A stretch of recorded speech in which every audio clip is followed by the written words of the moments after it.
What if the butterflies you keep calling chemistry are actually your nervous system recognizing a wound? Sure, it's a confronting question, but one that changes everything once you really sit with it. We've been taught to trust the spark, to follow the pull, to believe that intensity means something deeper, something rare. We build entire stories around it. We call it fate, connection, chemistry, even love. But what if it really isn't alignment? What if it's a kind of familiarity? What if your body isn't recognizing someone new, but something it has already learned how to survive? Maybe something you've learned to be comfortable with? Welcome to Signals and Standards with Suzie, where we unpack the deeper psychology behind attraction, emotional patterns, self-worth, emotional intelligence, and those hidden dynamics shaping your relationships. Today's conversation is about learning to tell the difference between what feels intense and what is actually healthy. Because once you see the difference, you really can't unsee it. By the end of this episode, you will understand why you keep getting pulled towards certain relationship dynamics, how emotional conditioning shapes attraction, and how to start choosing alignment over emotional survival patterns. Stay with us. Welcome to Signals and Standards with Suzie, where we decode mixed messages, elevate your standards, and deliver practical insights that you can act on. I'm your empowerment coach, Suzie, here to guide you from confusion to clarity, helping you reclaim your power and create the relationships and life you deserve. Let's start with a truth most people don't realize right away. We don't always choose what's best for us emotionally. We choose what our nervous system already understands. That's what makes this conversation so uncomfortable and so freeing at the same time. Because suddenly, so many confusing relationship patterns begin to make sense. If love once felt unpredictable, emotionally distant, inconsistent, or maybe something you had to work hard to receive, your body may begin associating those feelings with connection itself. Not because they're healthy, but because they're familiar. And the nervous system does not automatically prioritize happiness or peace or calm or even emotional health first. It prioritizes survival and recognition. Familiarity can feel safer than the unknown, even when the familiar thing is hurting you. That explains why someone can genuinely say they want emotional availability, consistency, reassurance, honesty, and stability, and then feel strangely disconnected when they finally experience it. Because what they're actually missing is not connection. They're missing activation. Their body became accustomed to emotional highs and lows, tension and relief, unpredictability and reward. It's familiar and normal for them. So when a relationship feels calm, grounded, and emotionally steady, the brain can misinterpret that absence of anxiety or drama as absence of chemistry. And that realization changes everything. Because, and here's a mic drop moment, a lot of people are not addicted to love and romance. They're addicted to the emotional cycle attached to uncertainty. The waiting, the wondering, the analyzing, the relief after finally getting attention or reassurance. That cycle creates intensity, and intensity is often mistaken for intimacy. But intensity is not intimacy. Anxiety is not attraction, and emotional obsession is not proof of compatibility. Sometimes it's simply your nervous system reacting to inconsistency. This is why emotionally unavailable people can feel so magnetic and interesting. People call them mysterious, exciting, independent, hard to read, but sometimes what feels exciting is actually emotional distance mixed with unpredictability. And unpredictability keeps the nervous system engaged. The smallest moments of validation suddenly feel amplified because they arrive inconsistently. Your brain begins chasing the next emotional reward, similar to how intermittent reinforcement works psychologically. The relationship becomes emotionally consuming, not because it's deeply aligned, but because your nervous system stays activated trying to secure certainty. And social media quietly reinforces this confusion all the time. We're constantly sold the idea that real love is obsessive, dramatic, overwhelming, all consuming. If there isn't chaos, emotional intensity, fireworks, or constant butterflies, people assume something is missing. But healthy connection often feels quieter than people expect. Not boring, safe. There's a difference. A healthy relationship usually doesn't leave you emotionally exhausted from decoding mixed signals. It doesn't require you to constantly monitor someone's energy or analyze every text message or question where you stand. It allows your nervous system to exhale. And for someone used to emotional unpredictability, that calmness can initially feel unfamiliar, even uncomfortable. That's why so many people walk away from emotionally healthy situations while running straight back toward emotionally unavailable dynamics. Not because they consciously want pain, but because their body already knows how to emotionally operate inside chaos. Healthy love requires a different level of emotional safety, and many people have never actually experienced that consistently before.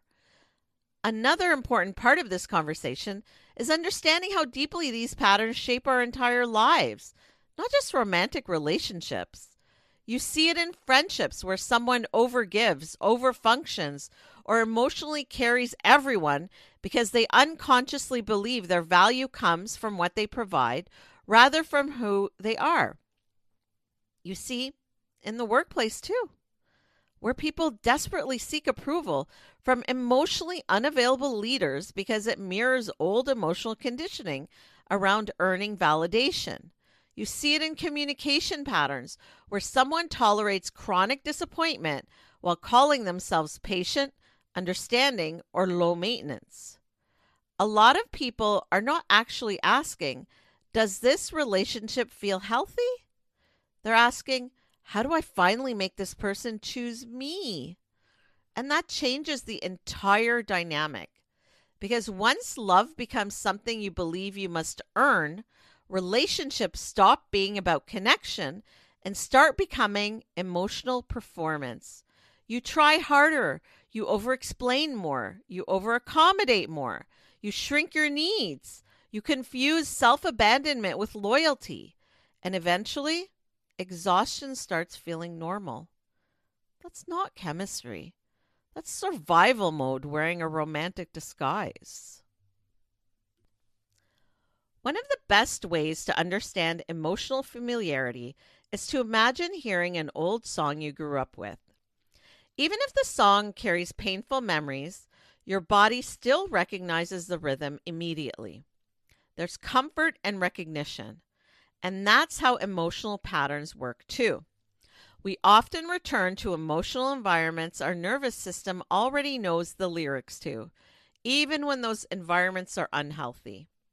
Meanwhile, a healthy connection can initially feel emotionally unfamiliar because there's no chaos to prepare for. No constant emotional decoding, no hypervigilance, no chasing reassurance, just consistency, clarity, even steadiness.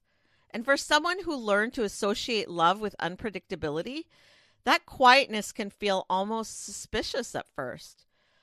Research on attachment styles and emotional conditioning continues to show that early relational experiences shape emotional responses, coping mechanisms, stress regulation, and relationship patterns throughout adulthood. That means even deeply intelligent, self-aware people can still repeat emotional cycles without even realizing how much of their attraction is connected to conditioning instead of compatibility. But awareness changes things because your patterns are not your identity. In fact, they are learned emotional responses, and anything learned can be questioned. That's where your power begins. Not in being a victim, not in blaming yourself for your past, not in blaming your parents forever, not in turning every old wound into your permanent identity.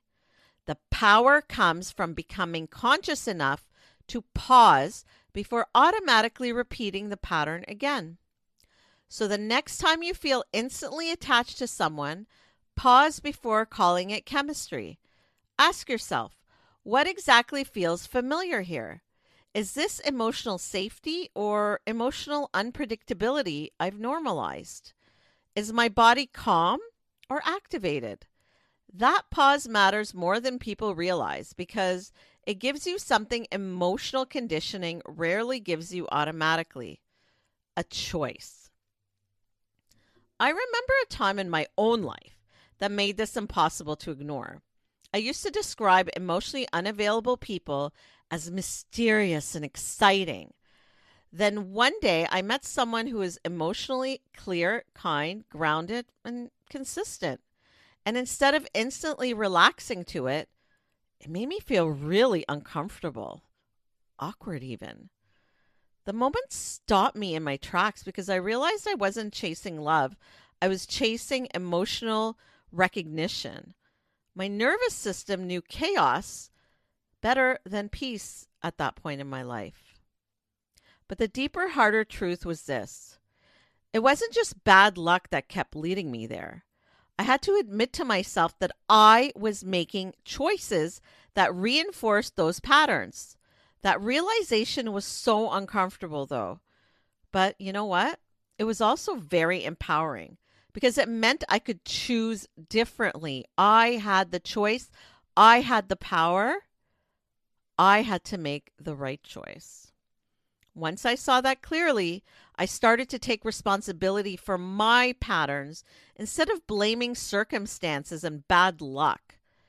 That's when I sought out therapy, not because something was wrong with me, but because I wanted to understand why chaos felt so familiar to me and to learn how to feel safe in something much healthier. And from there, I began making different choices with much better outcomes. And maybe that's the transformation nobody talks about enough. Healing is not always becoming someone completely new. Sometimes healing is simply becoming aware enough to stop letting old wounds make present day decisions for you. So before we close today, I want you to sit with this. I choose aligned connection. Repeat it. I choose aligned connection. I choose aligned connection. Let's say it again. I choose aligned connection. Because aligned connections feel different. It doesn't keep you confused. It doesn't make you constantly question your worth. It doesn't require emotional self-abandonment to maintain closeness. It allows you to exhale. That affirmation matters because the more consciously you choose emotional alignment, the less attractive dysfunction begins to feel. You stop confusing anxiety for attraction and inconsistency for depth. You begin recognizing that peace is not emptiness, that stability is not boredom, and that clarity is not lack of chemistry. Your instincts are powerful, but they are not always healed. And sometimes self-trust doesn't mean following every emotional feeling immediately. Sometimes self-trust means slowing down long enough to ask where the feeling is actually coming from. Because sometimes intuition is wisdom, and sometimes it's conditioning. Emotional growth is learning the difference. And the moment you do, you stop chasing emotional familiarity and start choosing relationships that genuinely support your peace, your self-worth, and your future, including the relationship you have with yourself. Thank you for being here today. Maybe the biggest takeaway is this. Not everything that feels intense is healthy, and not everything healthy feels intense right away. Sometimes what we call chemistry is really conditioning. Catch Signals and Standards with Suzie on your favorite podcast platforms and connect with me at powercoachsuzie.com for more grounded empowerment and relationship conversations. Until next time, stop confusing anxiety for attraction and chaos for chemistry. Your peace deserves a place in those relationships you choose. See you next time. For daily inspiration and practical advice, find me on social media at powercoachsuzie. Got questions or ideas for the show? Head to powercoachsuzie.com where you can connect with me, explore the blog, or learn more about what I do. This is Suzie signing off. Until next time, keep reading the signals and never, ever lower your standards.